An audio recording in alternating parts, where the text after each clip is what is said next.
Am I audible and visible to all of you?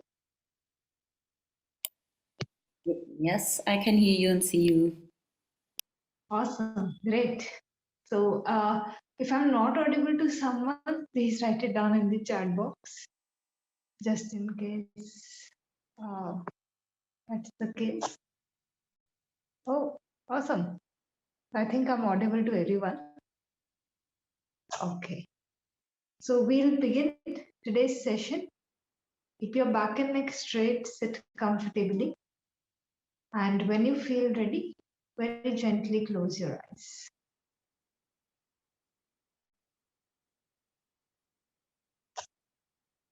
Let's start observing our breath. Watch the natural flow of your breathing as you inhale and as you exhale.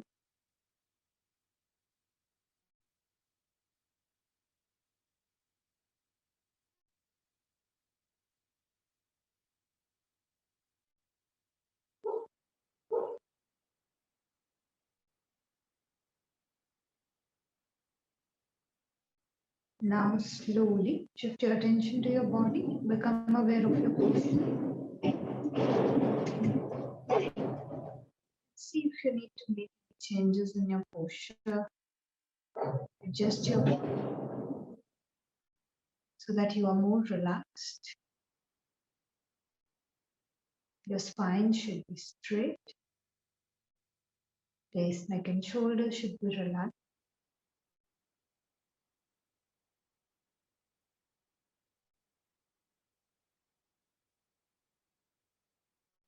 Now very gently come back to your breathing and begin to deepen the breath, going for slow, long and deep inhalation, slow, long and deep exhalations.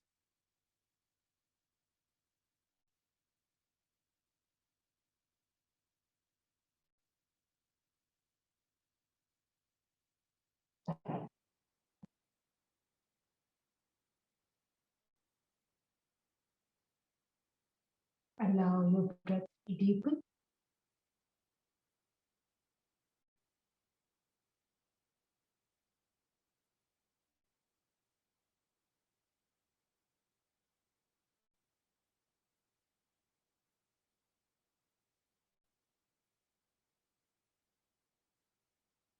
Relax the mind and prepare yourself for chanting Om 3 times, followed by the Guru mantra. So if you know the mantra, you can chant along with me. Take a deep inhalation for Om.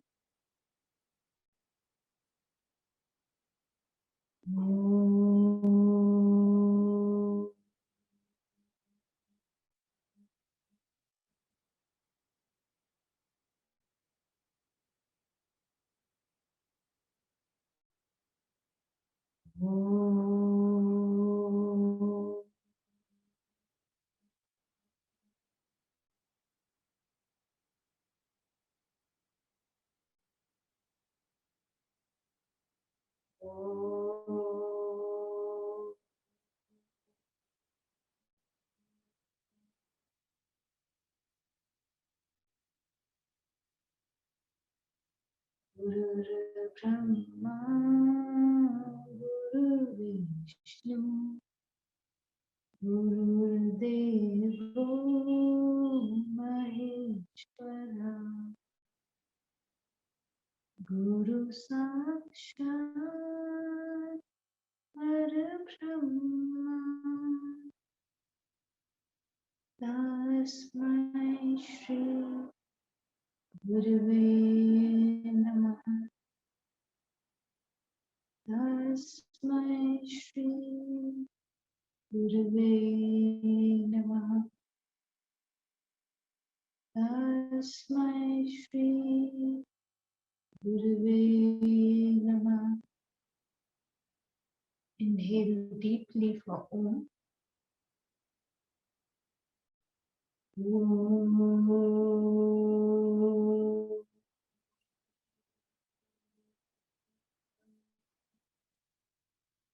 Shanti.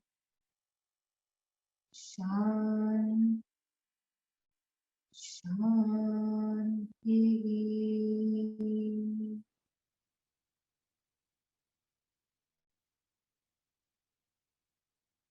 Feel the vibration.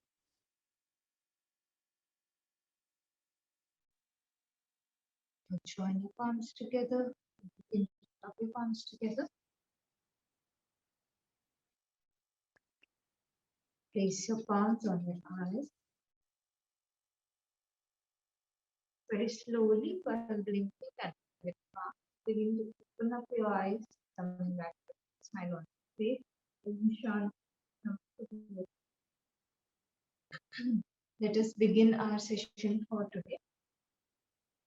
So, in last class, we had covered certain general notes, and then we had practiced thoracic breathing, right, or the chest breathing. And today we are going to cover the remaining of the general notes, and we are also going to get introduced to a new practice today. So general notes are nothing but things you have to take care of before you begin your pranayama practice, and these will greatly vary the way in which you practice. Okay.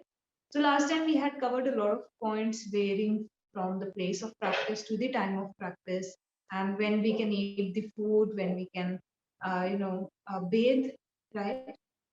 So today, continuing with that only, next topic of discussion that is very important for us is the diet. Okay, so whenever you are practicing pranayama, there is a shift that you have to make in your diet, and we are going to talk a little bit about that. So ideally, when you start with yogic practices, you should always try to, in general life also, but especially when you're doing yogic practices, you should try to switch as much as is possible to a balanced diet. Okay, in modern terms, you can understand the change of diet as just coming more in alignment with a balanced diet where all the needs of your body are fulfilled. So from carbohydrates to proteins to various vitamins and minerals, fats, everything should be a part of your diet. And you should not miss out on any of the minerals, right? So you have to make sure that you take sunlight also every day, right? So vitamin D is so important. So like this, you have to just make sure that, overall your body is getting the right amount of all the necessary things that it requires, right? Now coming to yogic terms, if we talk in yogic terms, you have to switch the diet to something called a sattvic diet. SATTVIC. Sattvic. Really sorry, I don't know how I read it. Really sorry about that. Okay. So yeah, we were talking about the diet. So I was telling you in yogic terms what kind of diet should you make. So now I'm addressing the quality of the diet. Okay. So in philosophy, I will cover this more deeply. But general idea is a diet which is easy to digest, which gives you energy, right? I told you in the beginning of the class also, everything has some form of pranic energy, right? So uh, sattvic food has very high pranic energy, right? So when you consume that food, the digestion, the energy that it takes to digest that food, it is very little, and the energy that you gain out of that food is very high. Okay, so the energy that is set off in digestion, it's very low. So overall, your body gains energy, right? So that is the purpose of food also. When we eat food, we want to gain energy, right? So switching to that kind of diet, which is easy to digest, which is light in nature, right? And this kind of diet generally includes, things like fruits, your vegetables, right?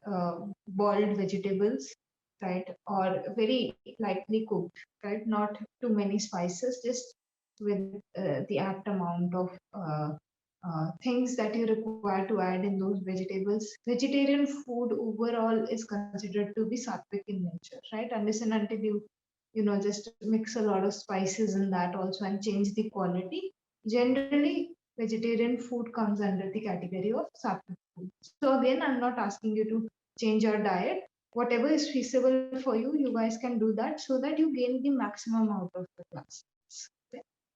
So next very important point of discussion when we talk of pranayama is the breathing. Okay, the breathing. Most people when they will sit in your class, they might have their mouth open. Okay, because you also say like in asana when you inhale through the nose, exhale through the mouth, your body gets relaxed very easily, right? Quicker than just breathing through the nose, right? So a lot of people when you start to introduce pranayama practices to them, they might have their mouths still open, right? So you have to tell this in the beginning of your classes only. All the breathing has to be done through the nose, unless and otherwise you instruct them to breathe through the mouth. Okay. So it is a by default assumption of pranayama that the breathing is going on through the nose only, right? Only in a few practices we take the help of the mouth to breathe, and in those practices, even I will tell you that you have to breathe through the mouth. Otherwise, the basic assumption will always remain that you are breathing through the nose at all times. Okay, so every time you will not add this instruction that breathe through the nose. It has to be clarified in the beginning only that breathing is going to go on in a certain way, right? Um, Next, very important point of discussion is the sequence. Okay, so a lot of people make a mistake in the sequence also. So these practices that we are currently doing, these are, pre-practices. All right, we are preparing for pranayama. So these can be introduced in the beginning of the classes, but pranayama itself is not done before asana practice. All right. So means that when you start your class, maybe you can ask your students to take a few deep breaths. Maybe you can ask your students to do some abdominal breathing, some chest breathing. But you cannot ask them to practice a particular pranayama in the opening of the session. You will give them a class where asana practice is there, or if you have more time, you can direct them towards the cleansing practices, Shatkarma, right? Then you take them towards the asana practice, and after the practice of asana, you make them practice pranayama at the end of your session. All right, don't make them practice pranayama in the beginning, right? Pranayama requires some level of preparation beforehand, right? And that will come in the form of cleansing or posture practice. Okay, so this sequence you should ideally follow when you are taking out, right? Next point, which is again very important, is the sitting position. Okay, so I will demonstrate a few positions in which you can sit while you are doing pranayama, right? And these are mostly meditative postures only. So in your meditation class also you can use these postures to sit and practice. And these are considered to be one of the most ideal positions to practice pranayama, right? So let's begin. If you are unable to grasp something or you want me to check your position, you can turn on your camera. So feel free to do that, right? So first asana for us, which is very, very important. It is Sukhasana, or the way in which I am currently sitting already.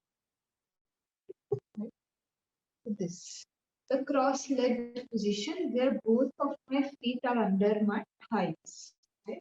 So cross-legged position, I'm currently sitting in a cross-legged position like this. My legs are going like this, however you are able to understand. This is the easiest posture. One who is, unable to sit in any advanced posture because of some kind of knee pain or any other issue, for them, this becomes a very important practice. This is the best way to practice pranayama, right? So cross-legged position. This is your first position. Again, you only have to choose one. You don't have to do 10. You shouldn't like, it's okay if you are not able to do all of them, right? You just have to choose one and sit in that for a long period. Okay. Second one, which is very easy to do, is uh, called swastikasana. Don't go too much into the names, just understand the posture. Okay? So in this posture, your target is to keep both your feet between your calf muscle and your thigh. Okay, both the feet should be placed between the uh, calf muscle and the thigh. Okay? So first is very easy to do. Suppose my first foot I will be easily able to place right between my thigh and my calf muscle. I will fold this. Alright.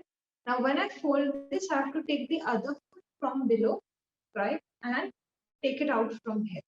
From below only, I take out this foot, and once I take out this foot from below, that becomes swastikasana.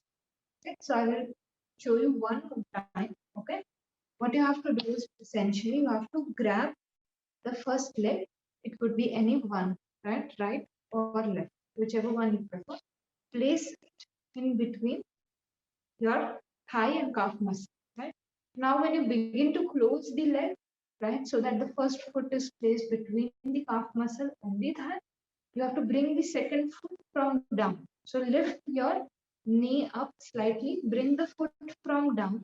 Okay, like this, your hand will go, and then you can pull this out, right? Not exactly out, it should be placed between the thigh and the calf muscle, right? Like the first foot is. Okay, so this forms your second posture for sitting, which is swastikasana, right? So if you like this, if you are able to do this one, it's okay. If you have tight thigh muscles, right, probably you won't be able to perform this, and that is also completely fine. We have too many options in store for this. Okay, this is your second position, right? If you feel the need, you can unmute yourself. Let me know where you want me to repeat. Okay, or if you are missed out on anything. I know with postures I'm going a little bit fast, right? But you need to know these are the basics, these are the essentials for pranayama, even for your meditation, right? Next one, which is very famous, is the half lotus pose. In half lotus, what you do, you basically have to place one foot on the root of the other thigh. Root meaning the junction point. So where my thigh here over here, this is the junction point, right? So I place one foot over here, and the second one I place it below my knee. So you see when people do lotus pose, this portion of the body it remains lifted up, right? So this needs some support. So what you do, the other foot you place it below the knee so that your knee has good amount of support and you can sit for a longer period of time. So this is your third pose. This is very, very good for people who cannot do full lotus.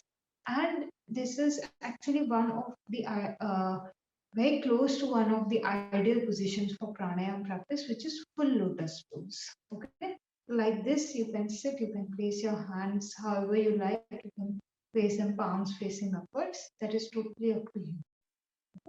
This is our third posture. So if you are able to do this, feel you are able to sit comfortably in this. This is the posture for you. Okay. If you have been practicing for a while, you are an advanced practitioner already, you can go for the full lotus pose, which is the ideal posture for pranayama practice. Right? So now what do?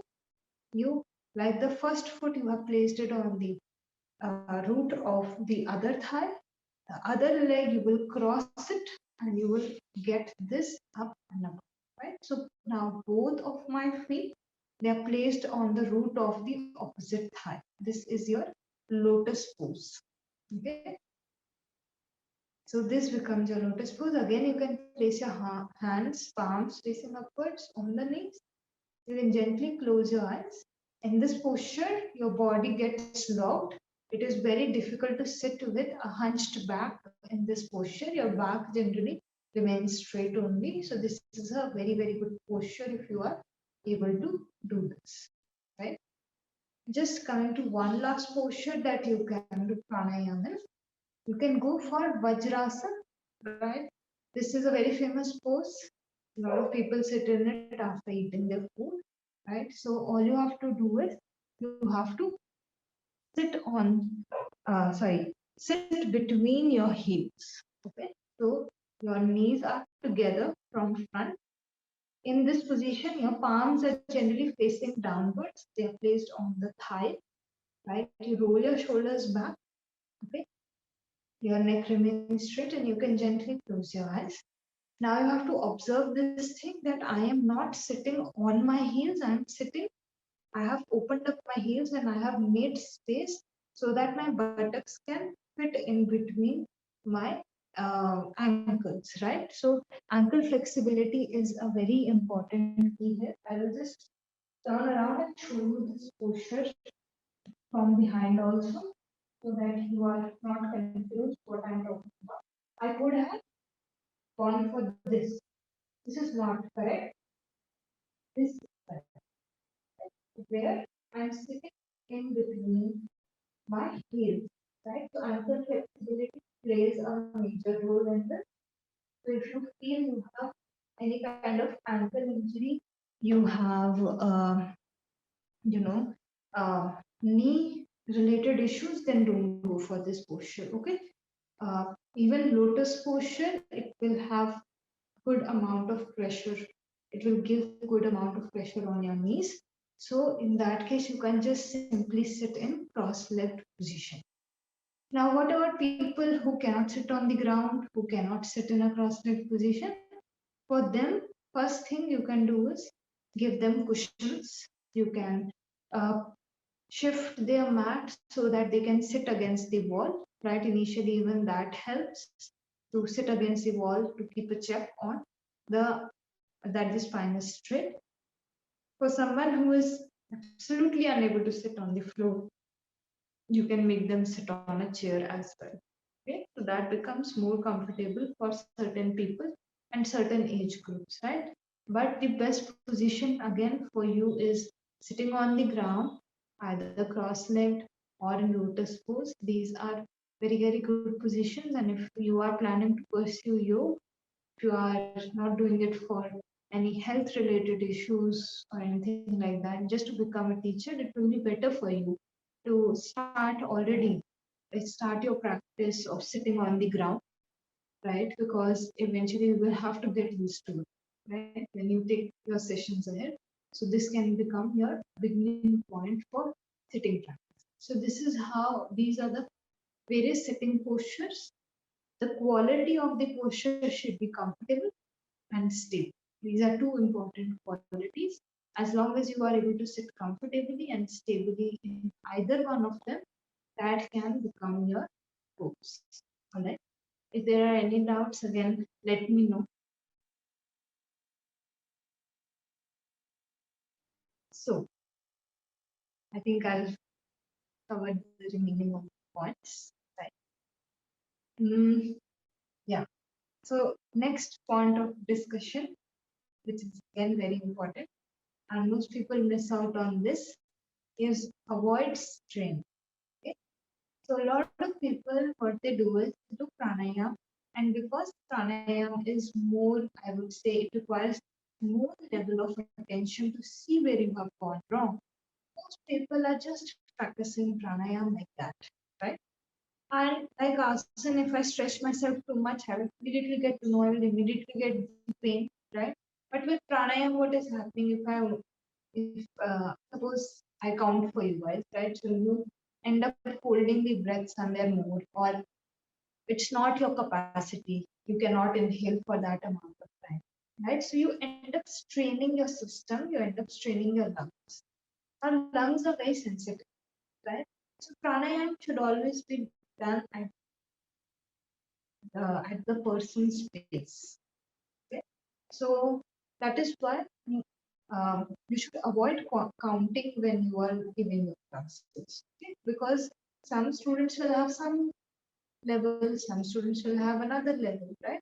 So everybody has a different breathing pattern, and we are also currently correcting our breathing pattern only, right, with these free practices.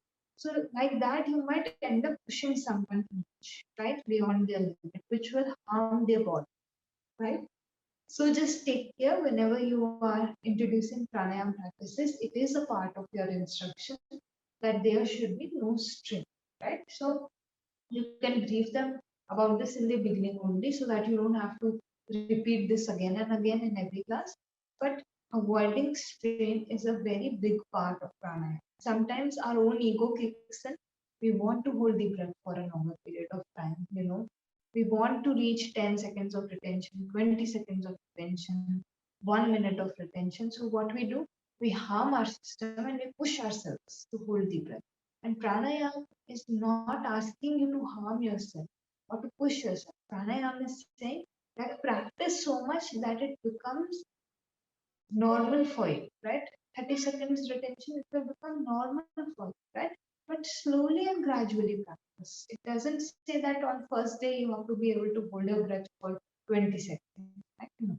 Slow, gradual movement, keeping your body and your breath and your capability in mind is the key to mastering any pranayama practice. Right? So just keep this in check because people are practicing pranayama like anything, but they are also harming themselves like anything because of the lack of this awareness. Right? Uh, Last point of discussion for us is the side effects. Okay, so suppose you are in hot temperature right now and suddenly you step out and it is cold, right? I have already talked about temperature. So when you do this thing, what happens? Your body gets a shock, no? That from too cold, too warm, you are going into too cold, right? So in that same way, when you start doing pranayama, your body, because it is not used to a way of breathing currently, because the practices have such a cleansing impact already, right? It is their nature to cleanse, right? So the body can go ahead and show some symptoms to you, right? Like you might experience some change in temperatures in the body, sudden, very sudden change in temperatures, or you might feel some itching, you might feel some sweating, right? I'm just naming a few of the symptoms that the body shows. And it is only showing these symptoms because till now you were breathing in a certain way, till now you were living your life in a certain way, and suddenly you started the pranayama practice with the change in breathing. The body also somewhere not in too extreme a shock, but body is also slowly going to adjust to the practice. So initially it is very common if any of your students or even you show any symptoms in the body in the form of sweating, itching, sudden change in temperature, it is absolutely all right. As soon as the body starts getting used to the practices of pranayama, all of these symptoms will eventually subside, right? So, if currently you face any symptoms, you can definitely consult me, but my uh, suggestion will remain the same. These symptoms will go away as you deepen your practices. If they don't go away, that is when you, for now, because I am teaching you pranayama, you consult me, right? And when your students will come in, they will consult you. Okay. So if they remain for a prolonged period of time, then it becomes a matter of concern. Otherwise, these symptoms will show up for most of the people you will teach, and that is absolutely no. All right. So if there are any questions related to any of the things we have discussed, please feel free to write them down. Yeah. I will begin with today's concept because we are already running short on time and we have practice also, right? So today we are learning a new breathing technique and it is called clavicular breathing. Okay, clavicular. So your collarbones, this is the region this breathing is connected to. This is the third breath in the three-part breathing. All right. So first is your abdominal, then it is your chest, and now we have reached the clavicular region. Right. So now, generally, clavicular breathing will not take place. All right. For you in your life, most of the times, clavicular breathing does not take place. Clavicular breathing is associated with a very stressful kind of situation, right? So if you physically exert yourself too much, right? One is physical exertion, right? And because of that, you switch to chest breathing, but then when you go into intense of that also, then the body starts breathing in this manner, where only the upper portion of the chest there is the movement is only over here in the upper portion of the chest. So clavicular breathing, eventually with practice we are only opening our chest's capacity, right? But eventually clavicular breathing is completely removed. All right now, because we are doing the training of the breath also, we are doing the training of the posture also, so we require clavicular breathing, but eventually you have to suspend it, right? So people generally who have respiratory disorders, they generally go for clavicular breathing. Hence, it is very good for you to introduce chest breathing and abdominal breathing to such patients, like patients of asthma, patients of bronchitis.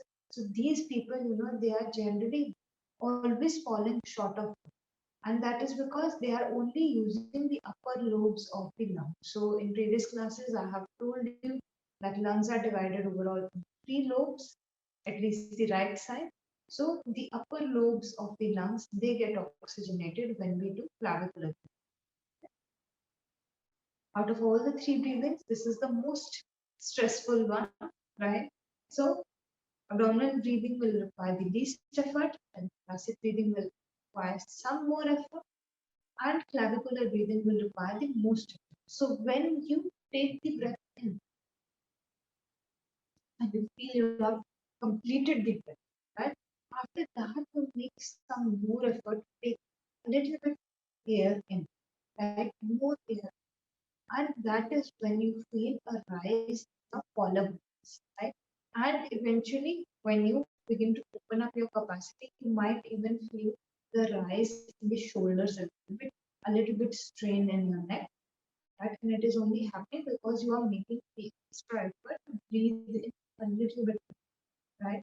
And when you exhale, the collarbones, the neck, shoulders, collarbones, they go into a downward movement, right? So when you inhale, again they expand. When you exhale, they then go into relaxation, right?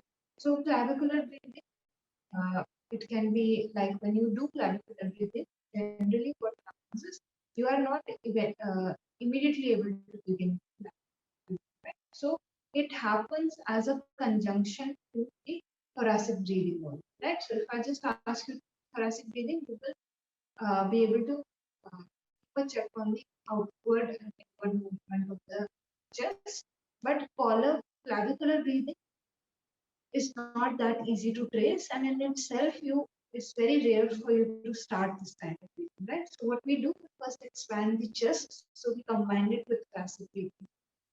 We feel the chest expand, and once we feel the chest is expanded to the maximum level, we breathe a little bit more, right? And when we do that, we feel the rise in the collarbones. And then when you go in the opposite direction, first the collarbone should relax and then the chest should. So ideally, this breathing is done by crossing the hands and placing them on the collarbones, right? What I can do, I can cross my hands like this, keep them on my collarbone, right? And then I'll just give you a short demonstration. Okay. So I cross my hands, keep them on the collarbone, sit straight. You can also do this in a laying position. Okay. As you inhale, you begin to expand the chest.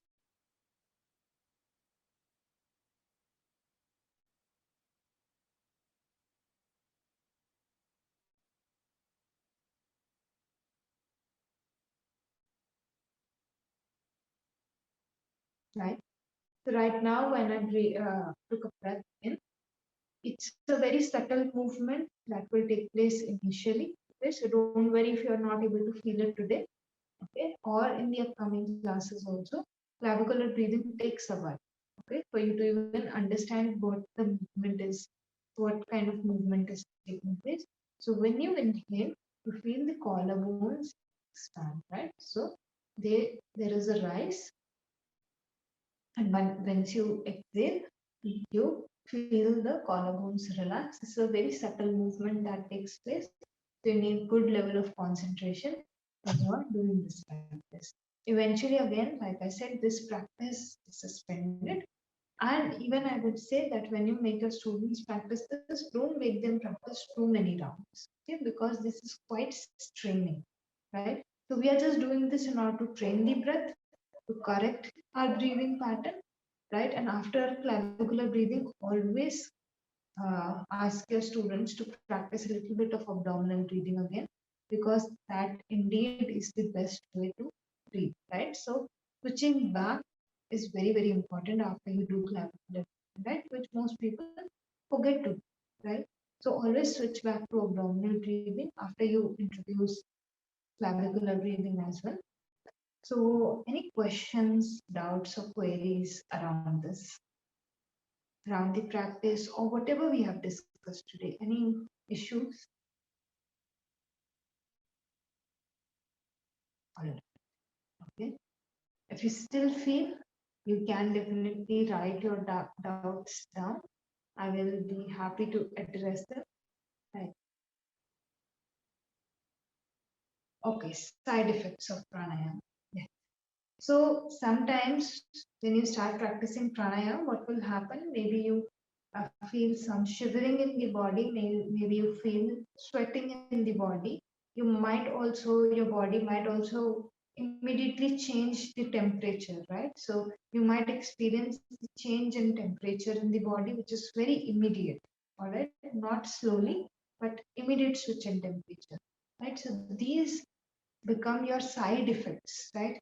Initially they show up, right? And then they go away. But sometimes it will happen, they will prolong. In that case, you have to consult your teacher. In this case, you have to consult me, right? And if but they are not going to persist. It's just that the detoxification has taken place, so it is showing up in the form, in these forms: itching, sweating, shivering, right? These things can happen, and it's totally normal or absolutely fine.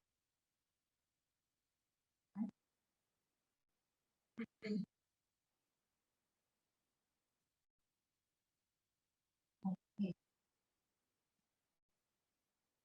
What are the two types of breathing? Two types of breathing. Which two types are you talking about? There are three types of breathing. So we have covered abdominal. Then in previous class we covered uh, the thoracic, and this time we are covering clavicular, which is done along with your chest breathing. So when you begin to breathe, first your chest will expand, and then you will feel the collarbones rise. And then when you exhale, first the collarbones will relax, and then your chest will also relax eventually. These are the like for clavicular breathing, we generally take the support of thoracic breathing first. Okay, can you repeat the last breathing? What's the name again, please? Which meaning? The last breathing, is it curricular? Can you spell it?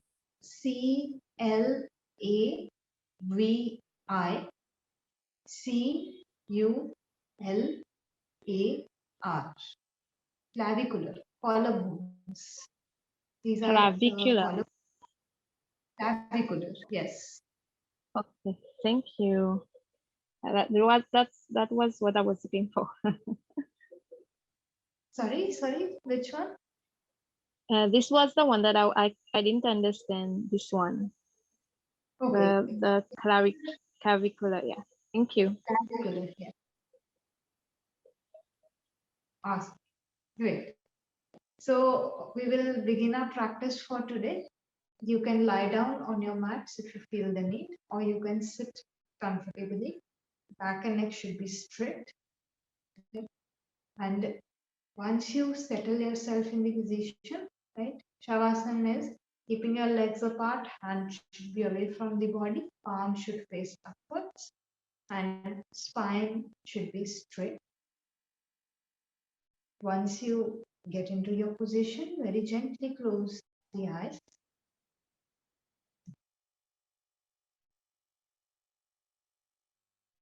Now begin to shift your attention to your breathing.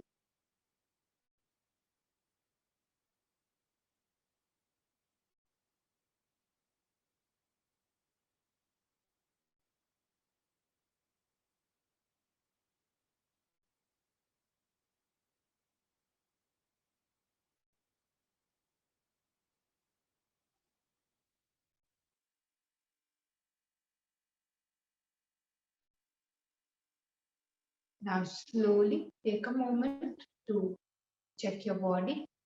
You should be relaxed, you should be comfortable. There should be stability in your body.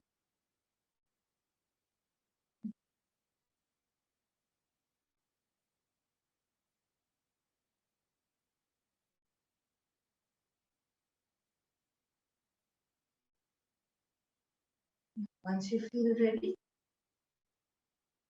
gently come back to your body and just take a few deep breaths.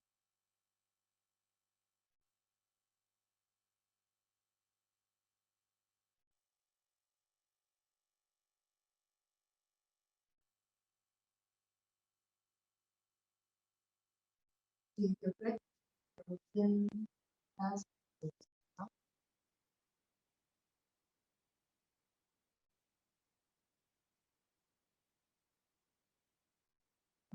Prepare yourself for.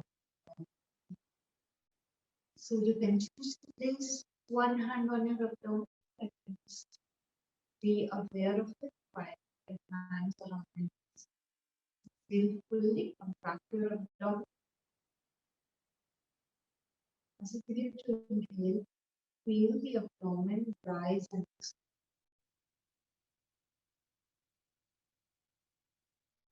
exhale, contract your abdomen.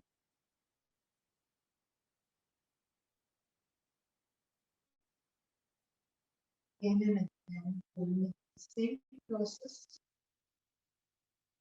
Inhale, exhale, contract here.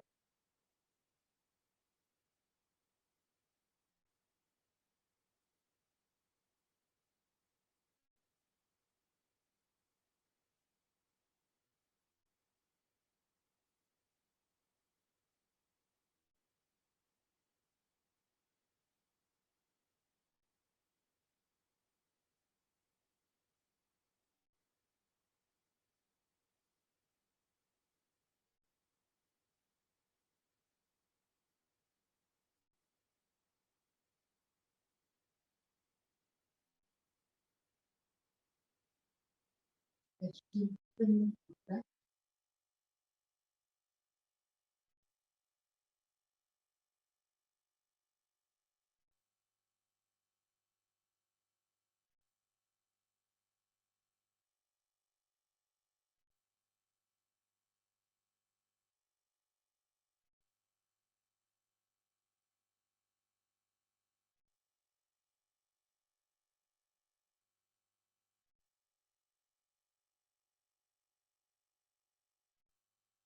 Your next exhalation, suspend your practice.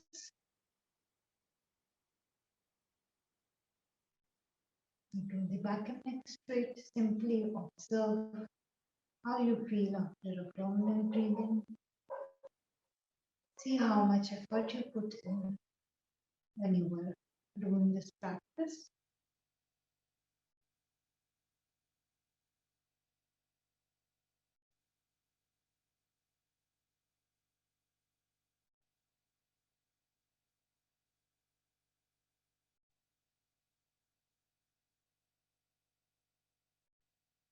Keeping the back and neck straight. If you're lying down, it's good. If you're sitting up, just make sure your spine remains straight.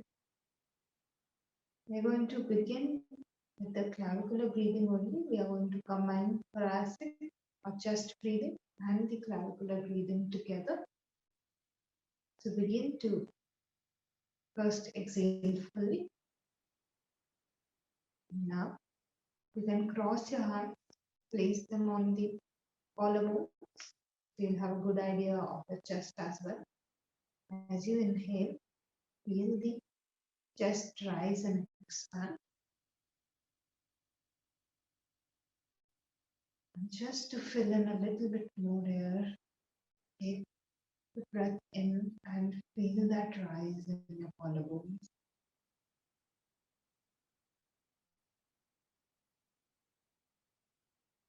As you exhale, first your collarbone should relax and then relax your chest completely.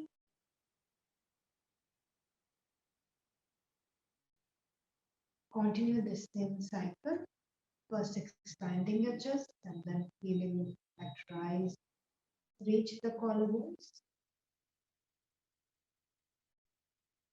As you exhale, go in the reverse order.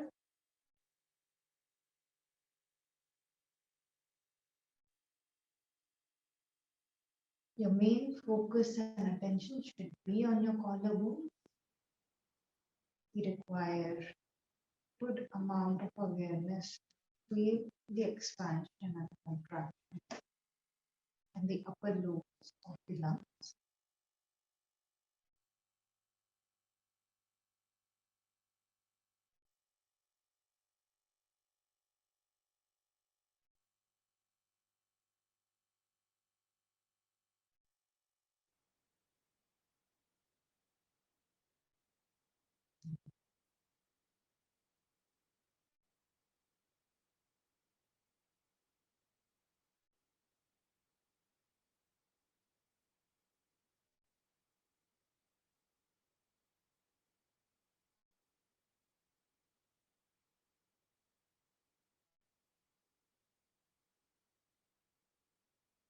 Few more breaths in the same manner.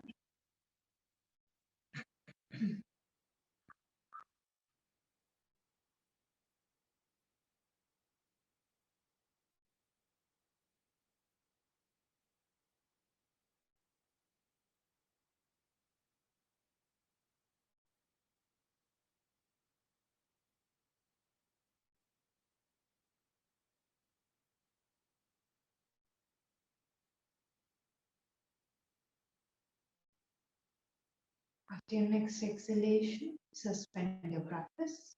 If you are lying down, you can relax your hands on the floor. If you are sitting up, relax your hands on your knees. See what changes have come in, how much effort it took you to take the breath when you used your chest and you used the upper lobes of the lung.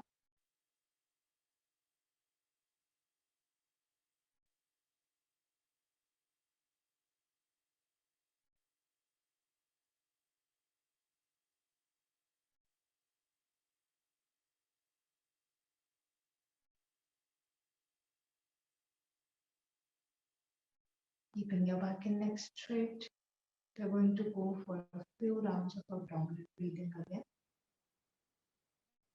Exhale fully, and then feel your abdomen rise as you begin to inhale.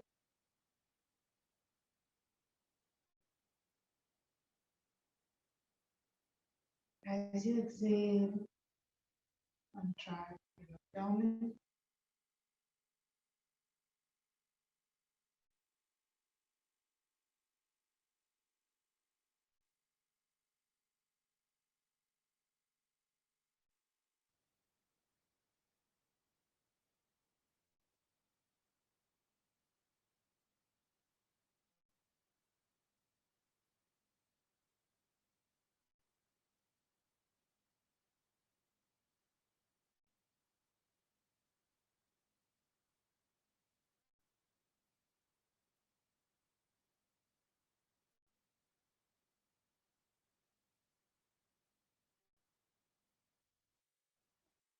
Just relax your breath as much as possible.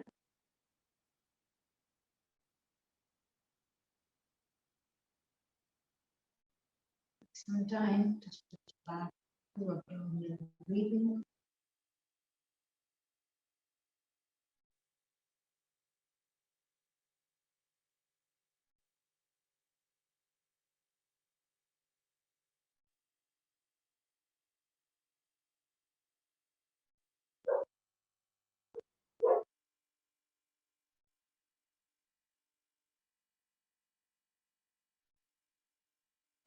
exhalation, suspend your practice. After the natural breathing,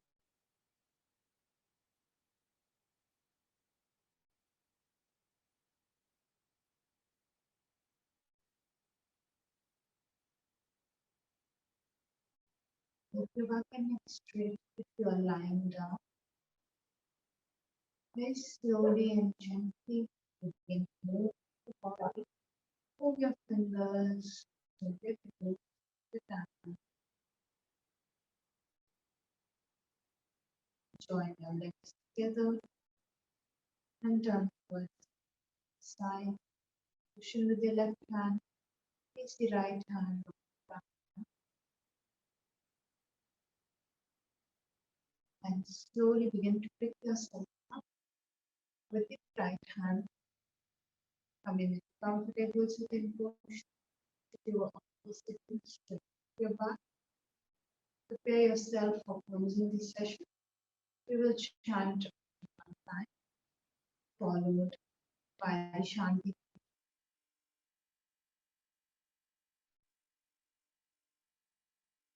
Take a deep inhalation for home.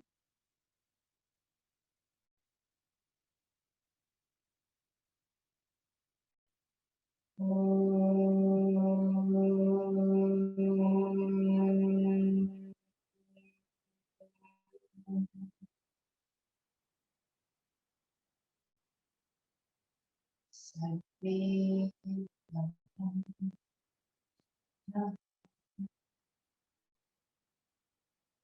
Sarve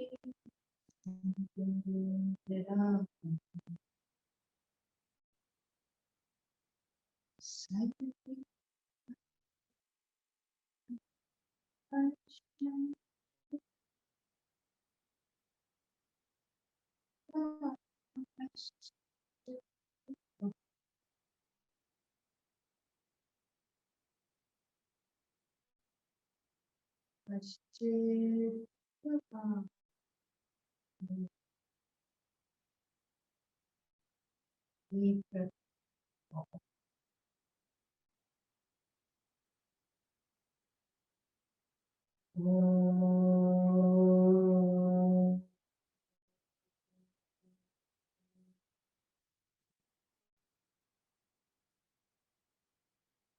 Shanti, Shanti, Shanti.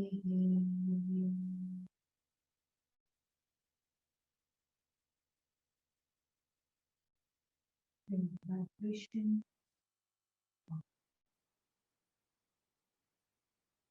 join the palms together, gently bow down. Sense of gratitude and respect.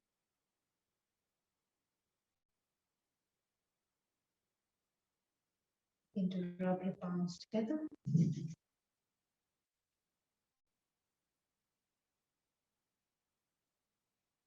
Place your palms on your eyes. Very slowly while blinking and looking at the palm. Open up your eyes and back with a big smile on your face. Om Shanti. Namaste, everyone. Any issues that you faced in your practice or any queries, any doubts that I can clarify for you?